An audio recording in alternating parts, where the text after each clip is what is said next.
Selamlar dostlar, ben Yusuf Arslan. Bundan böyle her cumartesi gecesi yeni bir videoyla karşınızda olacağım. Bildiğiniz üzere 26 Ekim'de Karadağ'da yaşanan olaylarla ilgili 2 video yayınlamıştım. Bir gelişme olursa yeniden paylaşacağıma dair de sizlere söz vermiştim. İşte o gelişmeler oldu. Bu 3. videomda konuyu farklı bir formatta kronolojik olarak ele alacağım. İnşallah bu formatı çok beğeneceksiniz. 26 Ekim 2025 başkent Podgorica'da bir eğlence mekanında kavga çıktı. Karadağ vatandaşı bir kişi bıçaklandı. 27 Ekim 2025 İlk haberler. Karadağ basını saldırganların 3 Türk vatandaşı olduğunu yazdı. 27 ve 28 Ekim 2025'te ise protestolar başladı.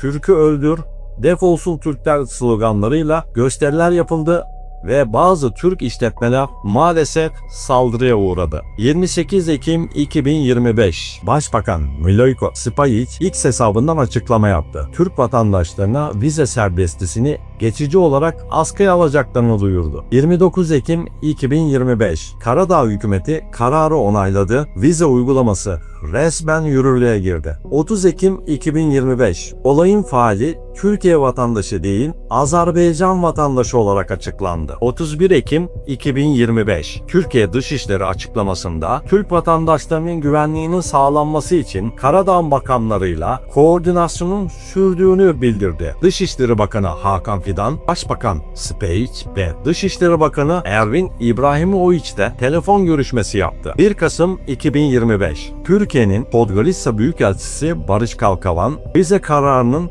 geri alınmaması halinde Türkiye'nin karşılık verebileceğini söyledi. 3 Kasım 2025 İstanbul görüşmeleri. Karadağ Dışişleri Bakanı Ervin İbrahimovic, Cumhurbaşkanı Erdoğan ve Dışişleri Bakanı Fidan'la görüştü. İki ülke ilişkilerinin korunacağını vurguladı. Öne çıkan 3 yeni gelişme, failin Türk vatandaşı değil, Azerbaycan vatandaşı olması, Türkiye'nin diplomatik uyarısı ve İstanbul'daki temasların tansiyonu biraz da olsa düşürmesiydi dostlar. Şimdi bütün söylediklerimi toparlamadan önce videomu buraya kadar izlediyseniz lütfen beğeni koyup yorum yapın ki doğru formatta ilerlediğimi anlayabileyim. Şimdi gelelim benim kişisel yorumuma. Ağırlıkla Karadağ'da yaşanan olaylar Sırpların Türklere karşı geçmişten gelen garezlerini hala sürdürdüğünü gösteriyor. Her fırsatta düşmanlıklarını kusmaya devam ediyorlar maalesef. Oysaki iki ülke vizeleri karşılıklı olarak kaldırarak turizmi canlandırmak ve dostluk bağlarını güçlendirmek hedefiyle hareket etmişti. Ancak bu olayı fırsat bilen Sırplar maalesef